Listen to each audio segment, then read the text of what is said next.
that the Reserve Bank announced that they were keeping interest rates on hold for the fourth consecutive month, so the cash rate's at 4.1%. What were your thoughts on that, Telisha? Is that what you were expecting? Well, yeah, I kind of did expect that. It's obviously a bit of good news for people out there and that are looking to purchase and have mortgages at the moment.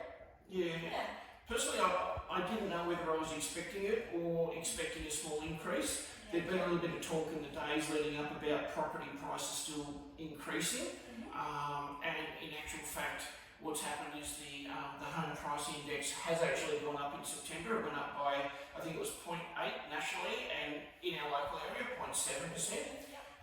So less than 1%, but it is going in the right direction. And I was just thinking, oh, that might be a reason why they might increase them, but they did, and that's good news. So what Michelle Bullock did say, and she's obviously the new governor of the RBA, and it was her first meeting in charge. So she said that we feel that we need more time to assess the market, and the reason being is that they had those 12 consecutive interest rate increases, now we've had 4 stable. So what she's saying is, you owe me a coffee. Yeah. Oh, sorry about the interruption there, everybody. It's the phone is a real estate agent's hazard. I forget what I was saying. You're talking about sort of the new. Okay. And inflation actually did increase slightly, but they're actually saying that they reckon that there's becoming a bit of a balance between supply and demand. What I'd really like to discuss today is that what we're feeling is happening around our area at the home site? Yeah, look, I do feel like there is a rush of property coming on. It could be from people slightly stress selling and people looking to downsize to sort of take away a lot of that mortgage stress as well. Yeah, look, I have noticed, springtime is the time when we traditionally see more properties hitting the market, and this year definitely we have noticed that there are more properties, but I would still say the big picture is there is a shortage of supply. So even though we've seen an increase, we're still well down in the numbers that we would traditionally see in September, October. I suppose, what are you thinking will happen as we move into November, December, January? Do you think we'll still get good numbers, or are they leveling off? Look, I do feel like the market is picking up and it's becoming a little bit more active. I obviously work a lot with buyers, and going off from what they're saying to me is people are starting to realise that the best time to buy is today. So I do think we will see a slight pickup in the market. A lot of people are downsizing, as you said, looking to sort of get rid of that mortgage stress and move on to something better. So I do think that there will be quite a few that come on, yes.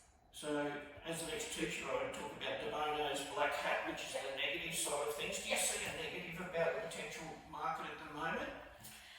I guess for certain buyers it may be a little bit more stressful. First home buyers, there's a lot in the market at the moment, and it might be a little bit more competitive now. Definitely. With the incentives and more properties coming onto the market, and sort of more competition, I guess. So my little take is that I definitely think there's more competition because investors have come back as well. So, and traditionally investors compete with the first home buyers. So what I am also aware of is this mortgage cliff. There's lots of people that have recently or about to jump from a 2% interest rate to a 7% interest rate.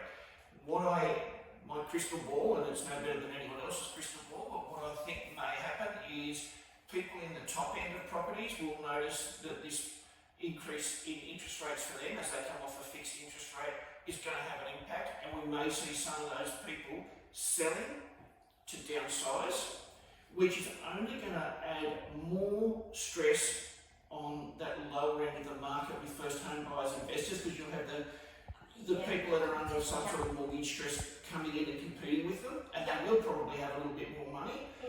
So that's a little bit of a concern. My feeling is, as we go into the summer, is that prices in the bottom 50% of the market will continue to be strong and grow, and prices above that will stay reasonably flat. That's my prediction. I agree with that theory. That makes a lot of sense. Yeah, it does. So what does that mean for our listeners? If you're an investor and you've made significant equity in investment property over time, it might be the opportunity for you to think about upsizing. Or if you feel like you've got the best value out of that particular property, it might be time to let go of that and buy a newer property. There's a few different options there for investors. Obviously, also say if you're a first home buyer, get your ducks in a row. Yeah, absolutely. Yeah, for sure. Be pre-approved. When you see a house, and I think you spoke about this a week or so ago, when you see the right house, you've got to jump in. Absolutely, You've got to do it. You've got to let the agent know that you have interest. Yeah. And by bottom of the market, we're probably talking any house under about 850, which is where first home buyers cut out.